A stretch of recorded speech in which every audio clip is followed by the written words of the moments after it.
Sasa hapo utaweza ongeza zile capsicum zako hapa, na nimewambia umuhimu wake ni wa hata kuslim, ni nzuri sana kwa mwili. Alafu utaweza tikisa.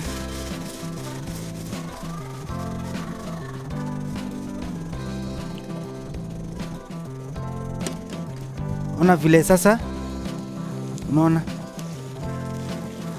unapokuwa unaosha nyama, unaongeza maji zaidi tena. Unaona vile inakauka vizuri, inajikausha yenyewe sasa.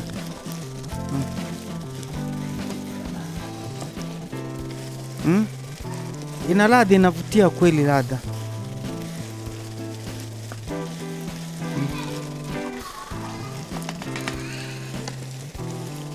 Funika kwa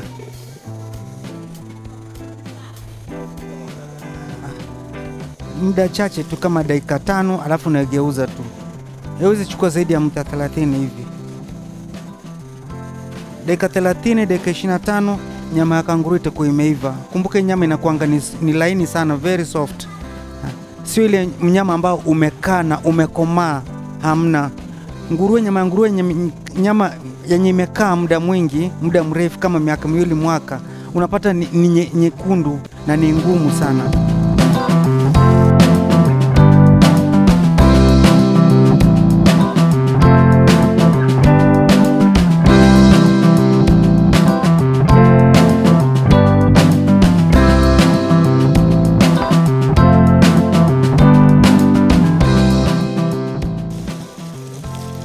Zaonja kidogo.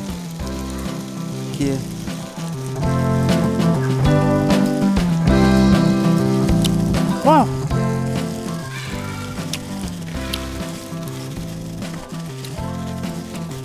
Tamu sana.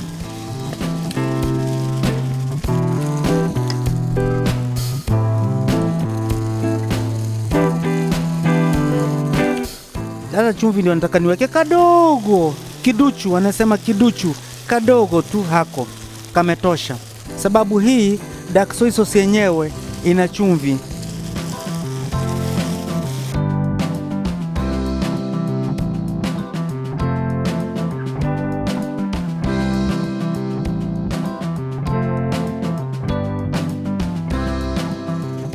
Kifunika tunikutoa sasa.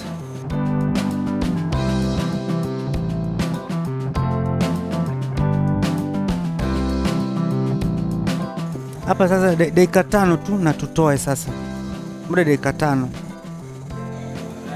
Itakuwa isha tayari, kwa tayari sasa.